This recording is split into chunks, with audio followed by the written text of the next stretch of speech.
Hello guys, আজকে 26শে জানুয়ারি guys, পরাধীন guys. কেন বলছি দেখতে থাকো, জানতে পারবে, ঠিক আছে গাইজ।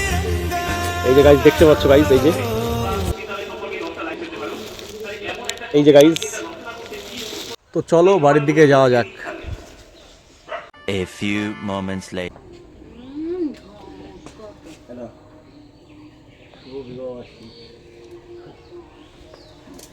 দেখাও দেখাও ক্যামেরা দেখাও, খোলো। শোনা, এই দেখো তোমার পাপা আমাকে কি 8 বছর পূর্ণ হলো। যাই হোক, আরো গন্ডগোল ঝামেলা করতে হবে, ঠিক আছে বাবা? আমি আসছি, ক্যামেরা বুঝে কথা। 8 বছর পূর্ণ হলো, তুমি খুশি? হ্যাঁ খুশি। আচ্ছা ঠিক আছে, চলো। দেখে রাখো। তুমি আছো সারাক্ষণ আমার